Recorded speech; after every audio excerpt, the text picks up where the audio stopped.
जादुई गाजर की खेती। रमेश और मुकेश दो भाई थे। रमेश बहुत चालाक और मुकेश बहुत सीधा था। रमेश मुकेश को पसंद नहीं करता था क्योंकि उसका रंग गोरा था और रमेश का रंग सांवला था। उसको हमेशा यही लगता था कि उसको सब उसके रंग के कारण पसंद नहीं करते हैं। अभी तक तू तैयार नहीं हुआ, पार्टी में नहीं चलना क्या?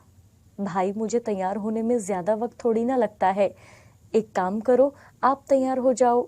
मैं तो वैसे भी तैयार सा ही हूँ, फिर मुझे तैयार होने का क्या फायदा? सब तो आपसे ही मिलेंगे। तुम ऐसा क्यों सोचते हो? रमेश हमेशा मुकेश से जलता रहता था। एक दिन राजा ने नगर में घोषणा करवाई कि गाजर के मौसम में सबसे अच्छी गाजर उगाने वाले को इनाम दिया जाएगा। अगर मैंने अपने खेत में अच्छी गाजर उगा ली तो इनाम मुझे ही मिलेगा, मगर उस इनाम को मुझे मुकेश को भी देना पड़ेगा। एक काम करता हूँ, मैं आधी जमीन जो बंजर है वो मुकेश को पहले ही दे देता हूँ। रमेश ऐसा ही करता है। मुकेश के हाथ में बंजर भूमि के कागज पकड़ाकर उसे घर से निकाल देता है और उससे कहता है, मुकेश, मुझे गलत मत समझना, पर अब वक्त आ गया है कि जायदाद का बंटवारा कर लिया जाए। राजा ने जो घोषणा की है उसके अनुसार मैं चलना चाहता हूँ। मैं चाहता हूँ कि तुम भी गाजर की खेती करो, इसलिए मैंने तुम्हें आधा खेत दे दिया है। भाई, आप तो जानते हो कि मुझे खेती करनी नहीं आती और मुझे इनाम की कोई इच्छा भी नहीं है। आज नहीं तो कल जायदाद का बंटवारा तो होना ही था ना। रमेश अपने खेत में गाजर उगा लेता है। उसके खेत में बहुत अच्छी गाजर की उपज होती है। वहीं दूसरी ओर मुकेश अपनी बंजर भूमि पर कुछ भी नहीं उगा पाता क्योंकि वहां पर हल चलाना भी बहुत मुश्किल था। उस खेत को देखकर मुकेश बहुत चिंतित था। एक बार वो अपने खेत में बैठा हुआ था तो उसे एक खरगोश कूदता हुआ उसकी ओर आता दिखाई देता है और वो बार बार उसके हाथों को चूमता है। इस बंजर भूमि में ये खरगोश क्या कर रहा है और ये मेरा हाथ बार बार क्यों चूम रहा है? ऐसा लग रहा है जैसे ये मुझे कहीं लेकर जाना चाहता है। मुझे इसके साथ चलकर देखना चाहिए कि ये क्या कह रहा है। मुकेश उसके साथ चल देता है, जहां पर वो देखता है कि एक पत्थर के नीचे कुछ खरगोश दबे हुए हैं। वो एक एक करके जल्दी से उन खरगोशों को निकालता है। अच्छा, तो ये खरगोश इन खरगोशों की मदद करना चाहता था। अच्छा हुआ मैं समय पर आ गया, नहीं तो कितने सारे खरगोश दबकर ही मर जाते। मुकेश, तुमने मेरी बहुत मदद की है। मेरा परिवार एक पत्थर के नीचे आ गया था और हमारा अंतिम समय आ ही गया था, तभी तुम मुझे दिखाई दिए।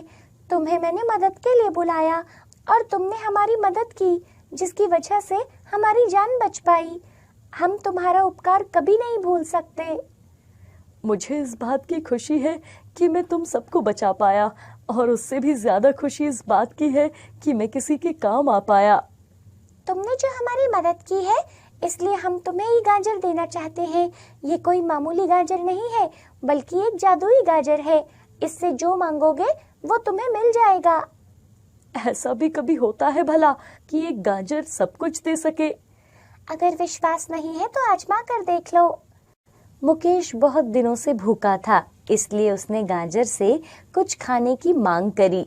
तभी उसके सामने बहुत अच्छा खाना पेश हो गया, जिसे देखकर मुकेश बहुत खुश हुआ। अरे, ये तो सच में जादुई है। इससे मैंने जो भी मांगा वो पूरा हो गया। राजा को गाजर चाहिए तो क्यों ना मैं अपने खेत में इसी गाजर को उगा लूं, फिर मैं राजा को अच्छी गाजर दे पाऊंगा। मुकेश अपने खेत में उसी गाजर से खेती करता है, जिससे बहुत सारी लाल, मोटी और लंबी गाजर होती है, जिसे देखकर मुकेश बहुत खुश होता है। गाजर की प्रतियोगिता का वक्त आता है तो मुकेश भी अपनी गाजर लेकर वहां पहुंचता है, जहां पर राजा उसके गाजरों को देखकर बहुत प्रसन्न होता है और कहता है, ये तो चमत्कारी गाजर लग रही है, क्योंकि ऐसी गाजर तो मैंने अपने जीवन में कभी नहीं देखी। सच सच बताना, क्या यह तुम्हारी गाजर जादुई है? हाँ महाराज, ये गाजर मुझे एक खरगोश ने दी थी। मुझे इसी गाजर की तलाश थी, इसलिए मैंने नगर में गाजर की प्रतियोगिता रखवाई थी। दरअसल बात यह है कि मेरी बेटी ने एक खरगोश का अपमान किया था, जिसकी वजह से खरगोश ने उसको पत्थर बनने का श्राप दे दिया था और उसने अपने श्राप मुक्ति का तरीका ये जादुई गाजर बताई थी। फिर राजा महल में जाकर अपनी बेटी के होठों पर वो गाजर लगाता है। जैसे ही वो उसके होठों पर वो गाजर लगाता है, वह पत्थर से इंसान बन जाती है। मुकेश राजकुमारी को देखकर उस पर मोहित हो जाता है, पर वह राजा से उसके साथ विवाह करने के लिए नहीं कह पाता। लेकिन राजा ये बात समझ जाता है। आज तुम्हारी ही वजह से मैं अपनी बेटी को जीवित देख पा रहा हूँ। अगर तुम्हारे पास ये गाजर न होती तो मेरी बेटी जीवित न होती। तुम्हारे परोपकार की वजह से तुम्हें ये जादुई गाजर मिली है, इसलिए मैं अपनी बेटी का हाथ तुम्हारे हाथ में देना चाहता हूँ। पर राजन, मैं तो एक मामूली किसान हूँ। आपकी राजकुमारी को तो कोई भी राजकुमार मिल सकता है। हाँ, पर तुम्हारे जैसा नेक दिल इंसान मिलना नामुमकिन है। मुकेश की शादी राजकुमारी से हो जाती है। वह अपनी जादुई गाजर की खेती को करता रहता है। उसके खेत में कभी गाजर खत्म नहीं होते थे और जब भी उसे कुछ मांगना होता था तो जादुई गाजर उसको वो दे देता था। जब रमेश को ये बात पता चलती है तो वो जादुई गाजर को चुराने के लिए उसके खेत की तरफ चल पड़ता है। ये मुकेश तो निरा चालाक निकला। इसके तो दोनों हाथ में लड्डू है, एक हाथ में राजकुमारी है और दूसरे हाथ में जादुई गाजर। मुझे जादुई गाजर को हासिल करना होगा, जिससे मैं भी अमीर हो सकता हूँ। रमेश जैसे ही गाजर के खेत में पहुँचता है तो वो ये देखकर आश्चर्यचकित हो जाता है कि बंजर भूमि पर गाजर की खेती हो रही है। वो एक गाजर तोड़ने के लिए जैसे ही अपना हाथ बढ़ाता है तो खेत की सारी गाजर अपने आप ऊपर आती है और उसके सर पर बजनी शुरू हो जाती है। अरे बाप रे, बचाओ, भागो यहाँ से, ये जादुई गाजर तो मुझे मार ही डालेगी। मुझे ये गाजर नहीं लेनी। रमेश वहाँ से भाग जाता है। वहीं दूसरी ओर मुकेश जादुई गाजर की वजह से बहुत अमीर हो जाता है और राजकुमारी के साथ लोगों की मदद करता हुआ अपना जीवन व्यतीत करता है। जिसको भी मदद की जरूरत होती थी, मुकेश उस जादुई गाजर से उनकी जरूरतों को पूरा करता था, जिसकी वजह से वो पूरे नगर का चहेता बन जाता है और राजा भी अपना आधा राज्य मुकेश को सौंप देता है। पर वह परोपकार करना नहीं छोड़ता। जादुई हरी मिर्च की खेती। सोनू और मोहन की मां का देहांत हाल फिलहाल में ही हुआ था। सोनू उम्र में छोटा था पर भाई का हमेशा कहना मानता था, पर मोहन अपने छोटे भाई को पास में नहीं रखना चाहता था क्योंकि वो एक पैर से अपंग था। देखो सोनू, बहुत हुआ, अब मैं तुम्हें अपने साथ नहीं रख सकता। मुझे अपने ही बहुत काम होते हैं। मैं कब तक तेरी सेवा करता रहूंगा। पर माँ ने हम दोनों को साथ रहने के लिए कहा था। माँ तो चली गई और वो 2 बीघा जमीन छोड़कर गई है। उसमें से 1 बीघा तू ले ले, 1 बीघा मैं ले लेता हूँ। पर भाई, मैं भला खेती कैसे कर सकता हूँ? मेरा तो चलना भी मुश्किल है, इसलिए तो मैं तुम्हारे पास रहता हूँ। सोनू, मैं कब तक तेरी सेवा करता रहूंगा? तुझे अपना जीवन खुद जीना आना चाहिए। मैं बराबर बराबर हिस्से में जमीन बांट रहा हूँ। मैं भला इस बंजर भूमि का क्या करूंगा? मोहन सोनू को वहां से जाने के लिए कह देता है और सोनू पलटकर कोई भी सवाल जवाब किए बिना वहां से चल देता है।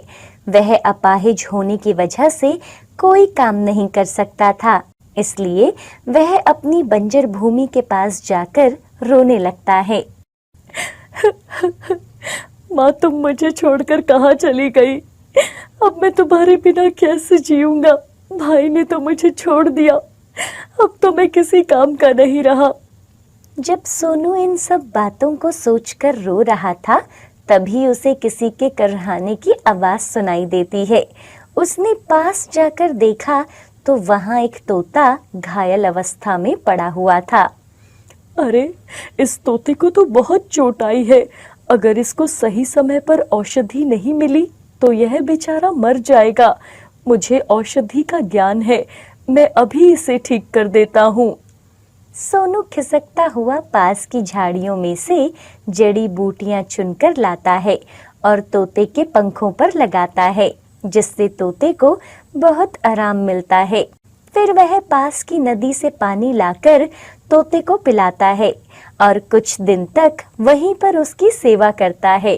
कुछ दिन बाद वह तोता ठीक हो जाता है और सोनू से कहता है, तुम बहुत नेक दिल इंसान हो, तुमने मेरी बहुत सेवा की।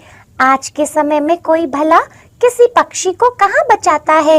मुझ जैसे छोटे पक्षी के लिए तुमने इतनी मेहनत करके जड़ी बूटी और पानी का इंतजाम किया, जबकि तुम चलने में असमर्थ हो। यह तो मेरा फर्ज था। मेरी वजह से अगर तुम्हारी जान बची है तो इसकी मुझे बहुत खुशी है। तुमने मेरी जान बचाई है, इसके लिए मैं तुम्हें कुछ देना चाहता हूँ। ये लो हरी मिर्च। हरी मिर्च? मैं भला इस हरी मिर्च का क्या करूँगा? मेरे पास तो खाने के लिए रोटी तक नहीं है। फिर ये हरी मिर्च मेरे किस काम की? मैं तुम्हारे हालातों को जानता हूँ, इसलिए तुम्हें ये हरी मिर्च दे रहा हूँ। ये कोई मामूली हरी मिर्च नहीं, बल्कि जादुई हरी मिर्च है। जादुई हरी मिर्च? हाँ, ये जादुई मिर्च है। इसको अपनी इस बंजर भूमि में गाड़ दो।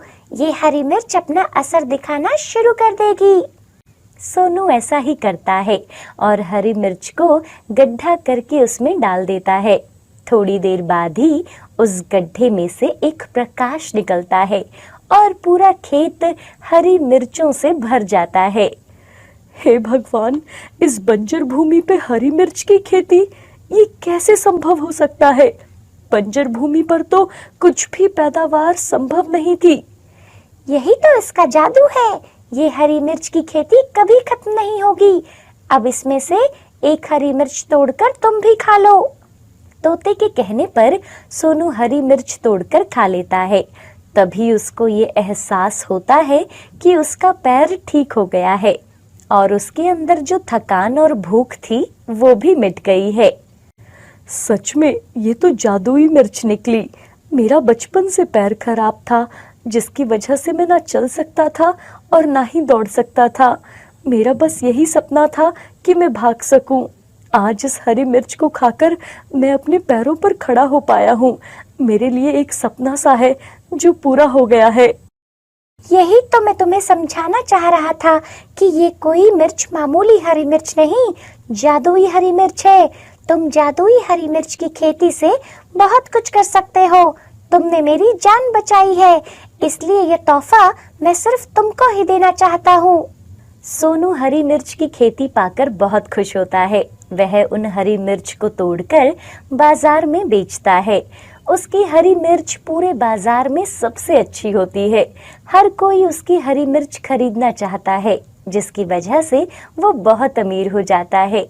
पर ये बात जब मोहन को पता चलती है तो वो उसकी जादुई हरी मिर्च को हथियाने की कोशिश करता है। सुना है तुम जादुई हरी मिर्च की खेती करते हो। मैं तुम्हारा बड़ा भाई हूँ, तो इसमें से दोनों का बराबर हिस्सा हुआ। इसमें से आधा तुम रख लो और आधा खेत मैं रख लेता हूँ। मेरी खेत में तो जो फसल हुई थी वो खराब हो गई। मेरे घर का गुजारा चलना भी बहुत मुश्किल हो रहा है। अब तो तुम अपने पैरों पर भी खड़े हो गए हो। तुम तो कोई भी काम कर सकते हो। मोहन सोनू को अपनी चिकनी चुपड़ी बातों में उलझा लेता है। सोनू उसको आधा खेत देने के लिए तैयार हो जाता है, पर जैसे ही मोहन उस जादुई हरी मिर्च को तोड़ने के लिए हाथ आगे बढ़ाता है, वह हरी मिर्च उसकी आंखों और पूरे बदन पर चिपक जाती है, जिसकी वजह से उसको बहुत जलन होती है। अरे बचाओ बचाओ, इस हरी मिर्च ने तो मुझे मार ही डाला। अरे मुझे बहुत जलन हो रही है। भैया, तुमने लालच में आकर इस हरी मिर्च को तोड़ने की कोशिश की है, उसी की सजा आपको मिली है। मुझे माफ कर दे सोनू, मैंने तेरे साथ गलत किया। मुझे इन हरी मिर्चियों से मुक्ति दिला दे, ये तो मेरी जान ले लेंगी।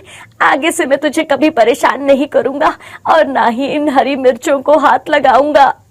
हे जादुई हरी मिर्च, मेरे भाई को क्षमा कर दो और इन सारी हरी मिर्चियों को इनके बदन से हटा दो।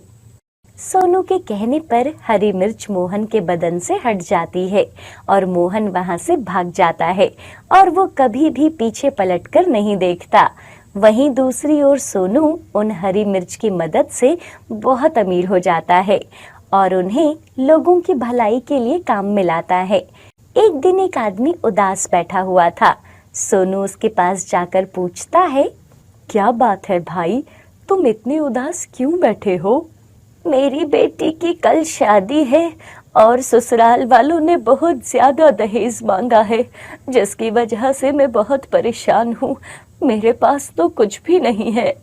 आप चिंता न कीजिए, आप अपनी बेटी की शादी कीजिए। उसमें जो खाना बनेगा उसमें मैं अपनी मिर्चें डाल दूंगा। सोनू दावत के खाने में हरी मिर्च डाल देता है, जिस वजह से लड़की के ससुराल वालों के मुंह से बार बार यही शब्द निकलते हैं कि उन्हें कोई दहेज नहीं चाहिए, जिसकी वजह से शादी बहुत अच्छी तरह से हो जाती है। लड़की का पिता सोनू को बहुत धन्यवाद देता है। इसी तरह सोनू सबकी मदद किया करता था। हाय एवरीवन, आपको ये स्टोरी कैसी लगी हमें कमेंट करके बताना ना भूलें। और अगर आप हमारे चैनल पर नए हैं तो हमारे चैनल को सब्सक्राइब करना ना भूलें। Bye bye.